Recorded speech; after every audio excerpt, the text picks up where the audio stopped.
Capítulo 4. Talvez tenham sabido da cura da sogra de Pedro também. Tabita sorriu para ele, tentando agir cordialmente, lembrando-se como Bunny a havia defendido durante a hora do almoço. O garoto sorriu de modo agradável. É possível, ela é bem conhecida em Cafarnaum, em especial pelos bolos deliciosos que sabe fazer. Tabita praticamente se esquecera de todas as ameaças contra Bunny, Joel e os outros meninos, enquanto observava a multidão se movimentando ao redor. Puxa, há uma porção de gente lá fora, exclamou ela outra vez. A notícia dos milagres havia corrido como fogo na palha pela cidade toda, e a multidão não se dispersava. Ao pôr do sol, as pessoas se acotovelavam diante do portão para ver aquele notável rabi, com os próprios olhos.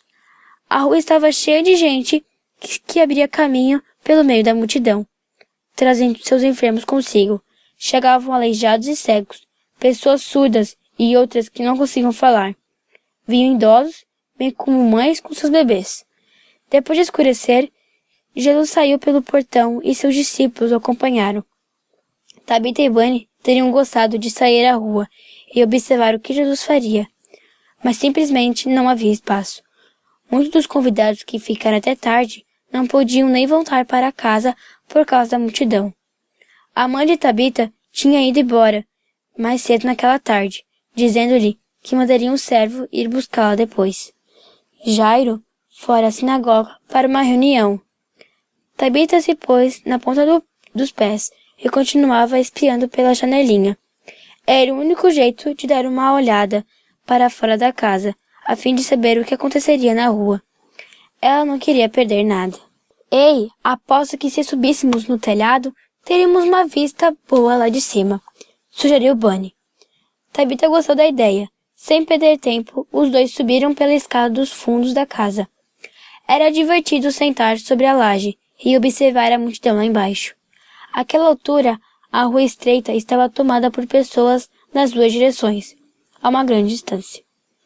Ela e Bunny tinham agora os melhores lugares na casa. Não havia sinal de Joel e dos outros meninos, embora Tabita imaginasse que estivessem em algum ponto da multidão. Mas ela não se preocuparia com isso. Seus olhos estavam voltados para Jesus. As pessoas se aproximavam do rabi, tanto quanto podiam. Era incrível. Todos queriam tocá-lo, afinal, ele devia ser especial. Não havia restaurado um endemoniado?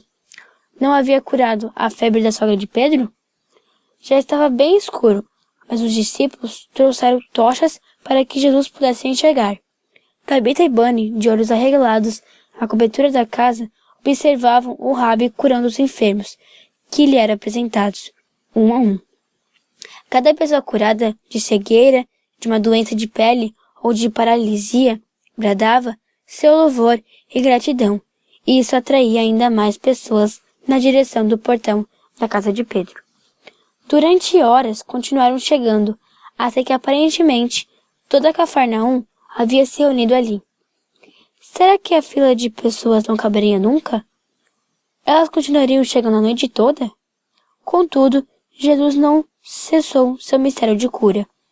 Ele nunca parecia se cansar de ajudar os necessitados, embora Tabita tivesse certeza de que o rabi estaria quase exausto a essa altura. Ele continuava falando de maneira bondosa, com os doentes, tocando ternamente e curando a todos. Tabita sabia que devia estar em casa. Sua mãe estaria preocupada por ela ficar fora até tarde. Mas não havia muito a fazer. Seria dissera que enviaria um servo, porém seria difícil ele conseguir atravessar a multidão nas ruas. Por fim, Tula, um dos servos de seu pai, chegou à sua procura, abrindo o caminho à força. Ele parou para perguntar aos discípulos de Jesus onde Tabita poderia estar. E André apontou na direção do telhado, onde ela e Bunny permaneciam sentados. Assim que ele localizou os meninos, fez sinal para ela descesse. Relutamente, Tabita obedeceu. Foi só quando já estava na rua que ela pensou em se virar e assinar para Bunny, agora sentado sozinho na beirada da janela. O menino ficou ali até que o último coxo fosse curado e a última criança cega pudesse ver. Foi só depois da meia-noite que a multidão começou enfim a se dispersar, mas Tabita não sabia disso. Ela já estava em casa, acomodada em sua confortável cama dormindo. Na manhã seguinte, Tabita acordou tarde, e isso significava estar atrasada para ir ao posto buscar o suprimento de água para o dia. Logo que ela chegou, havia tantas meninas ali que precisou esperar na fila por mais de 1 hora. Já estavam no meio da manhã, quando por fim tirou água para encher seu grande cântaro de argila. A essa altura, a garota sentia pena de si mesma. Por que os servos não podem buscar a água?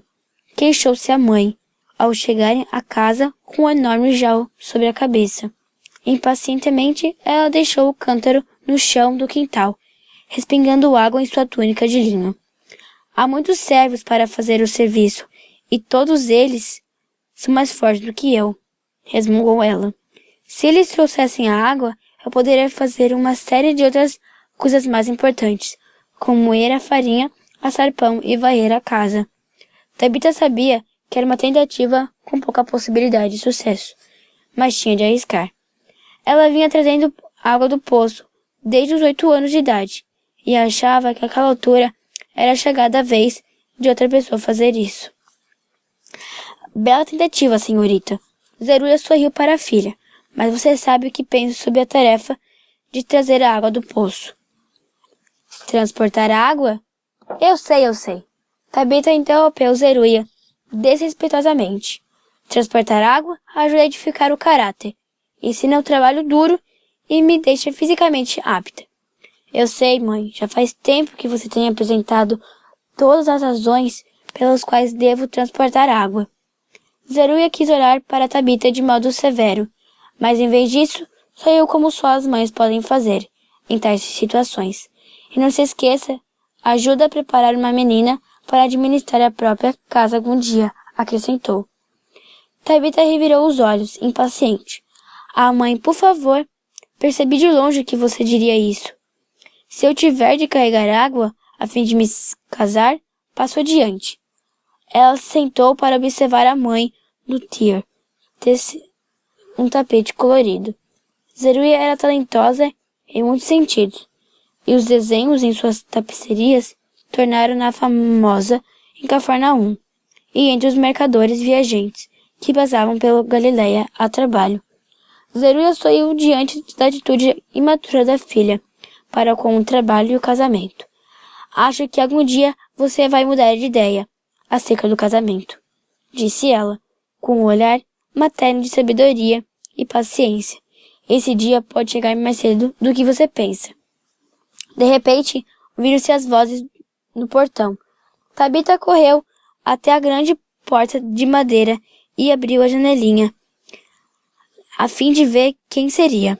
Ana, uma das servas, voltava do mercado, e para a surpresa de Tabita, Bunny a acompanhava. Trazia nos braços cestas e fardos cheios de produtos de todo tipo. Alho poró, pepinos, melões e outras frutas. Muito obrigada, jovem. Zeruia levantou-se de onde estava, sentada no chão, diante do Tyr. Foi bondade sua ajudar a Ana. Como está sua mãe? Está bem, obrigado. Bunny inclinou-se levantamente diante da mãe de Tabita. Ela ficou agradecida pelo cesto de ervas que a senhora mandou outro dia. Que bom que ela pode aproveitá-las. A mulher sorriu cordialmente, enquanto Tabita a ajudava. Ana a receber a cesta de Bunny. Zeruia passou a mão no cabelo escuro do rapazinho e tirou uma pequena moeda de cobre de entre as dobras de sua túnica, pondo-a na mão de Bunny. Diga à sua mãe que as ervas do meu quintal estão a seu dispor, a qualquer momento. Ah, não, por favor, protestou o garoto, avermelhando-se levantamente. Quero dizer sim. Muito obrigado pelas ervas. Mas quanto ao dinheiro...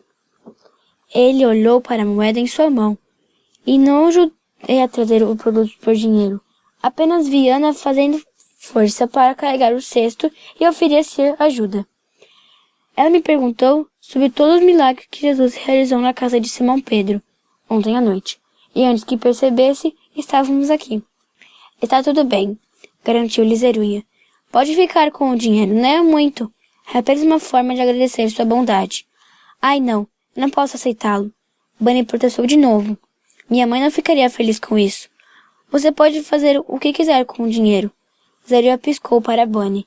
Compre água para sua mãe ou sua irmãzinha. Se quiser, leve à sinagoga como oferta. Bunny e eu soubemos de uma notícia emocionante quando estávamos no mercado. Ana mudou de assunto ao voltar da cozinha. Quer contá-las para elas, Bunny? Disse Ana, ajoelhando-se no chão do quintal.